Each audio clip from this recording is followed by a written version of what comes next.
Alright, so I finished all the pre-Timeskip One Piece. And this stretch of watching the anime had some of the worst, some of the most boring stuff I've ever sat through. But at the same time, had some of the greatest stuff I've ever watched in fiction.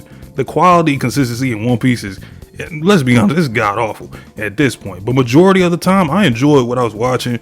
And boy, bro, the Summit War Saga, man, we'll get to that later. But if you haven't, go watch the first video I did about One Piece. I talked about Alabasta. That was like the end point of it, and I gave my thoughts on the Straw Hats, the characters, and etc. Jaya for me is top 3 arcs as of where I'm at right now. Something about Oda and like these short but impactful setup arcs, they just be hidden. You got the introduction of Blackbeard, his crew reveal, and the speech to Luffy about a man's dream, all in like the first 20 episodes or however long it is. Blackbeard is a really cool antagonist. I really have high investment in Blackbeard. I got a lot of hopes for him. His crew reveal was really clever. It was really dope because as you enter Jaya, you're seeing like these random characters, the guy on the horse, his sniper. You're seeing these characters kind of like all thrown out, and then at the end of the arc, you see that that's his actual crew that he put together. That shit was genius, and I rock with how his crew looks because it's like a polar opposite of Luffy's crew. They just look like some menaces for real. And then the dream speech to Luffy, that was one of my favorite moments in all the pre-Timeskip. Just the way that he was actually agreeing with Luffy that, you know, Skypiea is a real thing. Don't listen to those guys because they don't have real ambitions or aspirations to set out for. And this is coming from a guy who's supposedly supposed to be like evil, and he's kind of coming from the bottom too. So when you see him talk about this stuff in contrast to Luffy, it was just phenomenal. Like some of the best writing in the whole arc. Not only just the arc, but the whole series. Bellamy's bum ass introduced in here and his crew. He was a member of Doflamingo's crew, a warlord. Can't wait to meet Doflamingo because I hear he's the best One Piece villain, I guess, of all time or something like that. So I guess when I see him, I'll be eyes glued, pay attention to why people just love this dude. But when Luffy ran into Bellamy at the end of Jaya, he sent that man to God with that punch that literally left a dent of his fist into his head. Nah, that was, to me, that's a peak Luffy moment for real. And we got the introduction of Whitebeard for the first time, which was cool seeing him with Shanks and whatnot, and which Whitebeard is that's a GOAT right there. The warlords and their bounties was cool too, which is an interesting concept. You kind of got like these criminal pirates working with the government. Even the elders, I feel like they're gonna be like a background problem. I don't really expect too much from them as of, at least where I'm at right now. They don't seem like they're gonna be super important. Overall, Jaya, big W. Literally nothing went wrong or got boring in this arc. This for me is a 9 out of 10. Now Skypiea, that's a mixed bag for me because the beginning of it, from them flying up to Skypiea somehow and learning about the island and whatnot, was really cool. That was solid. I love Skypiea's island design. I think that's my favorite overall, just island design in the One Piece. The middle though, that was really boring. I did not care for the Shandia tribe whatsoever. Some of the fights were very uninteresting to watch. Some of the scenes just of them sitting around on the boat waiting just slowed everything down to like just an unbearable degree. But some of the funny moments did hit though, but it didn't really just help in how the arc is just paced. The Guardians were very lackluster to me. Something about them, I just could not take them seriously. But at least they had Enel, aka Eminem. I liked him a lot, at least as a character. Those lightning bolt fake out deaths, those were pissing me off. I didn't like those at all. But regardless, Enel was a really different antagonist in this arc. His god complex, this feeling of how can Luffy really fight this dude, even though it became painfully obvious and laughable that Luffy fighting Enel is actually the perfect way to beat Enel, because Luffy's made of rubber, and Luffy versus Enel visually was a pretty dope fight, and Luffy thematically taking down a god for an island was really cool. I still think that the moment of Enel dropping in during the battle royale was a really cold scene because it felt like shit just got serious. All of them just stopped trying to attack each other and just went straight for Enel. Also, Sanji arguably had the coolest moment by taking one of Enel's bolts of lightning and is still standing while smoking a cigarette, even being a pivotal role in stopping Enel's plans. This is the Sanji that I like personally. This is my favorite moment from him, and still is one of the MVPs of this arc for sure. But yeah, I'm gonna give Skypiea like a 7 out of 10 for me. It has its highs, but man, it really has lows that just couldn't keep me invested all the way through. Long, that was just not it for me. I guess it was supposed to be like a cool down arc, but I kind of just had it on for the background in the most part. But Aokiji debuted in this arc, the coolest admiral, and his ice Logia Devil Fruit is powerful. I love the way he just freezes the whole sea and uses his bike to roll across it. That was pretty cool. One of my favorite characters in the series. Now, Water 7 and Enies Lobby, arguably the strongest back-to-back arc duo in the series. And man, this section definitely had some of the best storytelling in all of One Piece. Great island design, very politically driven in both arcs, and I love the dynamics and just interaction between the Straw Hats in this arc too. Just to get him out the way, Frankie was a great addition all around this point because he was just a different presentation compared to everyone else. But sadly, he kind of just peaks here. And him building the Going Sunny with the other Carpenters was definitely a highlight moment for me, even though I just did not care for the Going Merry like that. I know Usopp did, but I wasn't crying over that thing. And the Straw Hats' lives clearly meant more to me than the damn boat. Speaking of Usopp, I didn't expect him to have such an impact on both of these arcs. His fight with Luffy was very good. I always looked at Usopp's side of the story as kind of ridiculous, but I guess you can understand where he's coming from because of where he got the boat, the reasons they even got it in the first place, the meaning behind it and everything. But Luffy and Zoro included were just speaking logically. We can't keep using this thing and it's on its last legs. If it breaks down in the middle of the sea one day, we're cooked. But you can feel the emotions in this fight, especially with the music and everything. And of course, Saga King is introduced as a member of the team, and yeah, it just happens, I guess. Robin leaving the Straw Hats was so unexpected because it's like we just got her on the crew, but you learn about her backstory. It really changes everything because if she said no to helping the CP9 and the world government with the poneglyphs and Pluton, they would have issued a Buster Call, and a Buster Call was originally how O'Hara and Saul were taken out and destroyed. So you obviously could see why she was so emotionally driven and just going to help CP9 them.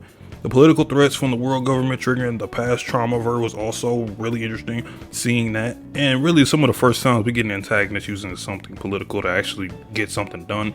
CP9 were actually some really good antagonists, mainly Lucci. I think Kaku, Jabra, and Khalifa were the best members under Lucci, except Kaku and Jabra's Zoan forms were ugly as hell. I felt like Oda was trying to mix in this cartoonish and goofy nature of One Piece in this series arc. It hit from time to time, like you could just tell Oda wanted to make people laugh. Their fights with Zoro and Sanji were pretty good though. I don't know how Zoro stays fighting people with multiple limbs to attack, but I guess it is what it is. Khalifa versus Nami was aesthetically pleasing to say the least. Nami fights never really interested me like that. I just think the way she fights is kind of ridiculous because it's like all of her opponents literally just stand there and let her set up moves on them. The CP9 reveal didn't hit me as much as probably everyone else because I already knew what Lucci looked like. So when they said his name with the Carpenters, I knew what was going to happen. But it was still a really clever reveal in the slightest, and I think it was still good. And his lobby, straight gas all the way through. The Robin dilemma was frustrating as a viewer because we know how good Robin is as a character, and to see her just get beaten up and abused by this weak ass nigga Spandam was just irritating. I couldn't wait for this dude's demise, and he accidentally called a Buster Call and the Marines were on their way. This is a straight bum. Luffy versus Lucci is my favorite fight in One Piece. From the struggle of getting past Lucci to reach Robin, choreography looked pretty cool. At least to me it looked good. Lucci's Zoan fruit design was pretty badass to me. It was really surprising. I actually liked it. This is the perfect One Piece fight for me. Well, I will see if like anything else surpasses it so far. Also, Chopper's monster point design, the form of it revealed in this arc, that is the best Zoan fruit design. And Chopper's strength was pretty menacing. I hope he can control it at some point and we can, start to use him more in like these big brawls and these wars. There was just so much story in this arc as a whole. Soge King shooting and burning down the world government flag to declare war was chef's kiss. And that scene of just them standing there, all of the Straw Hats, arms crossed, ready to go to war for Robin, was just peak hitting right there.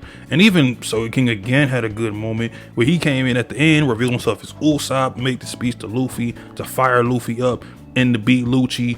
That was some good stuff. Who would have thought Usopp would have looked this good coming out of this whole saga?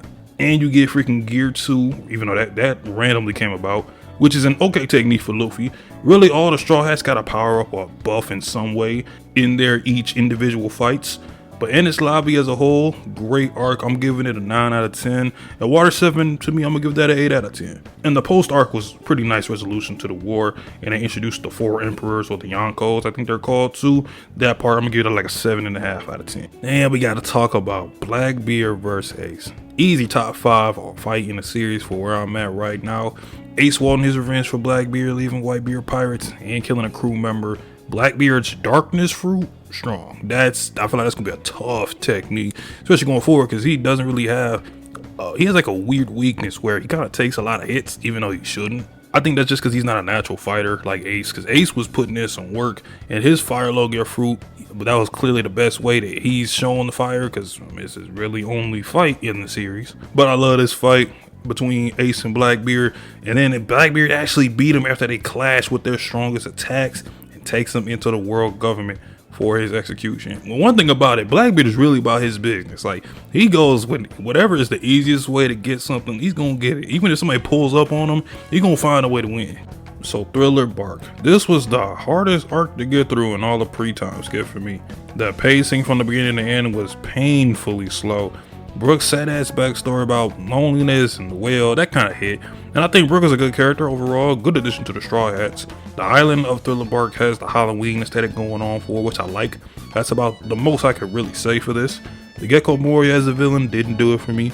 Even though he was a warlord, I just had no interest or investment in his character like that, other than like what he might be later on down the line. Maybe he's important, but clearly he's not that important. But his laugh is actually pretty funny. That laugh is funny as hell, I can't lie.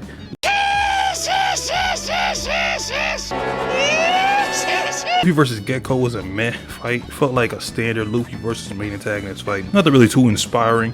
Although we did get Kuma, and he's a robot experiment. And he's powerful as hell, clearly. He can wipe away and teleport people to different locations. Hard to take down. I kind of like Kuma. Not sure why he has a Bible, but I like him. Vegapunk was talked about and mentioned. Really interested in him. I believe he's the one making or helping make the pacifistas and the world government use them. So I can't wait to meet him down the line, learn more about him. Wano was foreshadowed in this arc, and I heard a lot of mixed opinions about that arc, but I don't know nothing about it. All I know is that Kaido dude, and that's about it. The far and away MVP of this arc is Zoro, hands down. The Ryuma zombie and the lore behind him, really cool. Zoro versus Ryuma was a short but cold fight, and the dark cemetery setting with it was great too. And he gained Shinsui, his demon sword or whatever, the most badass blade he owns now. Now he has his 3-sword style, and it's gonna be even stronger with these stronger blades that he has. And the iconic scene of nothing happened, of Zoro taking all of Luffy's pain and making sure Luffy doesn't know about what happened, so he doesn't have to worry about it. Mind you, Zoro was already beaten, bruised, and battered to where he can barely walk. Zoro is just, that's the GOAT right there. That's my favorite Straw Hat. But Thriller Bark, all in all, it's like a 5 out of 10 for me. Alright, Summit War Saga. First, Sabayoti, my second favorite arc in One Piece right now in the red line. This is technically a setup arc, but damn, this is good. Kinda sucks the goal of this arc was for the Straw Hats to get to Fishman, and I wish they didn't, but that will be in the next video. The Supernovas are introduced, aka the worst generation. Hard nickname. Love it, because right off the bat, we get to meet characters, I'm assuming around the Straw Hats age, and see how far they're gonna go. Who is leveling up alongside Luffy as captains. Law, I feel like this is gonna be my guy. His devil fruit power is cold. Really interested to see how far he takes his power with the Opi no Mi. He's taking things apart and putting them together in these bubble-like rooms, and the way Law's voice actor says, cool as hell. His design is amazing, laid back personality, nicknamed the Surgeon of Death. Law might be him for real. He's got like a kung fu fight and polar bear, kind of reminds me of a bandit from JJK named Beppo. Obviously Beppo came first, don't start that. And he's got Gene Bark, this giant dude, he seems okay. Kid and the Kid Pirates. Well, realistically, it's Kid and Killer. I think these guys are pretty raw. So far, I like Kid's overzealous drive to be Pirate King, and he ain't scared to fight anybody. I don't know how far his devil fruit power can go, because for the most part, it's just collecting a bunch of metal and hitting as hard as he can. Maybe he can use it in like a unique way somehow, but I like him so far, and this design is pretty cool. Killer as a right-hand man, perfect. His design gives off mysterious, no pun intended, killer vibes. He just looks cool as hell, and the fact that he's a right-hand man like Zoro, and he's a supernova, speaks volumes. The others I don't really have much of an opinion on. Bonnie and Hawkins could be other standouts down the line. The Celestial Dragon. I hate these dudes. The Celestial Dragons, if the goal was to make me hate them, he achieved it. These guys, I don't like them. Luffy punching the Celestial Dragon after he shot Hachi, that's probably my top one Luffy moment. That punch where he sent this man packing back to the manga, Nah, that's definitely a 10 out of 10 moment. Then it led to the Marines getting called. We get Kizaru, the Admiral. He's got like light Logia, light speed, quick. He's gonna be a problem, and he was a problem. Straw Hats versus Kuma was crazy because Kuma separated all Straw Hats, and Luffy was by himself. Probably the most depressing arc ended, but it's still a 10 out of 10. This arc was phenomenal. Amazon Lily, Boa Hancock, she was pretty much the star of this because she's supposed to be. Her introduction on the island of just women, which Boa was a baddie. I'm sorry, that design clearly. Oda must be horny as hell when he draws some of these women. I swear. She's a warlord too, strong devil fruit. I guess most men are just gonna lose to her. She seems like a cheat code to men, and she's simping for Luffy, which I didn't expect. But I feel like at this point, a lot of us wish we were Luffy right now. And Luffy learned about Ace's execution once he got comfy in here and he found out, and that's when he started to head towards Impaled now. And that's basically it. All I really cared for was that. Felt like it dragged a little bit. This is like a 5 out of 10 arc for me. Now, Impaled Down as a concept, I was looking forward to. I was looking forward to it heavy. The big prison of One Piece where all the criminals and the villains get put at, and there's different levels to how bad the villain was. And we got Luffy trying to save Ace from said prison. Now this arc definitely dragged towards the end. That's not even up for debate. But we got to see Crocodile, Buggy, Mr. 3, and Mr. 1 coming back, which was fire. Especially my guy Crocodile. And this arc somehow made me like Buggy more. I don't know how it did, but it did. Big Boy Jinbei was also introduced, who I mess with a lot. He debuted here as an ally for Luffy because of what Ace and Whitebeard did for his people. And he's a warlord too. His fishman karate stuff is lit. I don't know how you can dislike this character, to be honest. And we got Ivankov, who became a character. That happened. I don't even know how to describe this, but it happened. He came in, he or she, whatever, came in pretty clutch. I will say that at least. Magellan was an okay villain for this arc. To be honest, he just did his role good. His devil fruit though was pretty badass. With the poison, that was giving everybody problems. Another arc with a different approach and premise. I like the atmosphere of it. If it was paced a little better, I might have liked it more. I'm gonna give this one a cool 6.5 out of 10. And it's finally time to talk about Marine 4 with the pirates, warlords, and marines in an all-out war for Ace, the son of Gold D. Roger, the former pirate king. The greatest arc in all of One Piece. I mean, I don't know where to start, but we might as well start with the GOAT, Whitebeard. The MVP of this arc, his Tremor Fruit is my favorite in the series. Whitebeard came off like a true leader, warrior, when he stepped onto the battlefield. The whole war changed. All the Marines were doing everything they could to try to stop Whitebeard. Didn't work. He was labeled the strongest man in the world for a reason. He actually didn't want to be the Pirate King. I was surprised by that. He just wanted a family, which is why he calls his loyal members of his crew his son. His Tremor Punch on Akainu, and when he broke the sea apart with his bare hands, was just unreal hype levels, and that was insane. He went out like a beast too, standing on his own 2 feet with Blackbeard, his former son, and his pirates finish him off. Whitebeard definitely was a GOAT. Blackbeard is a final hidden antagonist for this arc, and basically the last antagonist we see for pre-Timeskip was perfect because he took Whitebeard's devil fruit, making him even more powerful right after Luffy witnessed his brother Ace dying. It was a freaking emotional roller coaster. The whole thing of that happening, I was just shocked. Like, what a way to really conclude an arc, and that's not even the most hype part about it. And we might as well speak on Ace first. I kind of wish we spent another arc with him at least before this, because it feels like we barely got to stay with Ace for his death, and just for it. Because it feels like we barely got to stay with Ace for enough time for this death to really impact me. It's really the only death like that in One Piece, and still to this day. But him getting free from the handcuffs was one of my favorite moments in the arc. But man, I kind of really gave Ace one brutal death. And he might be a really good antagonist going into the future because he's an admiral, so he's gonna have the world government behind him. I want to see like what Akainu was all about as an antagonist. And Luffy's emotions in this scene was powerful. I gotta respect all 3 admirals. They were definitely some beasts. Aokiji freezing all of Marine 4. Akainu doing everything what he did in Marine 4. Kizaru didn't do as much, but he definitely was a problem. A lot of people couldn't deal with him. And at the end, Aokiji actually goes solo because he couldn't beat Akainu. And like, I guess they were fighting for top command or something like that. I forgot what the actual term was, but Akainu actually beat him. They were fighting for 10 days, which is insane. The warlord showed out for the most part, except Gecko. He was a bum, didn't really do anything, and he got off by Dofi apparently. It was really cool seeing Mihawk and Boa go off on the war, especially Mihawk, because he comes off like a big endgame character, and he was really the only one out there, to my knowledge, who kind of just was out there fighting because he was told to, but he wasn't actually listening to the Marines' orders or anything, because he even attacked some of the Marines. Luffy in this arc did Luffy things. I really like Luffy as an MC in this arc the most when he isn't with the Straw Hats. I really like Luffy as an MC in this arc the most when he isn't with the Straw Hats. Luffy was brawling and fighting all throughout Marineford, but the stuff with Garp was hitting, because Garp is on both sides. Luffy's his grandson, but he's a pirate, and he's trying to back up his justice as a Marine, but he still couldn't fight his grandson, and then eventually led to Luffy freeing Ace. I feel like Garp in his prime was a monster though, but that was a great sequence to show both sides of the fence. And when Shanks pulled up to end the war and made Blackbeard's crew run was the best ending possible, because we rarely saw Shanks all series. He comes in and everyone is shook, everyone stops, and Kobe had a clutch moment to stepping in against Akainu. Kobe got some respect for me too. Shanks though, he's gotta be top 1 or something, I'm guessing, because he didn't even attack yet, and everyone was just ready to just end the war. Top to bottom, S tier arc. The climax of a lot of plot lines built up from pre-time skip. 10 out of 10 easy. Post-war arc was pretty cool with the Luffy, Ace, and Sabo backstory. I like Sabo as a character and seeing how they grew up and whatnot, and how they became brothers was some good stuff. And right now, Luffy's training with his haki and getting ready to link up with the Straw Hats in this time skip. Let's see how far he goes.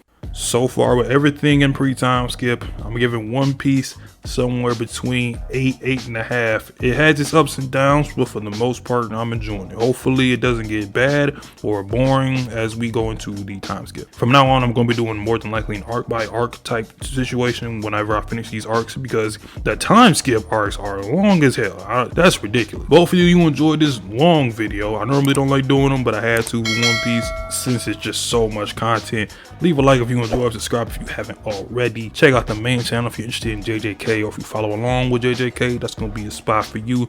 I'll let y'all in the next one. Peace. ようこそ逆さまの世界へ。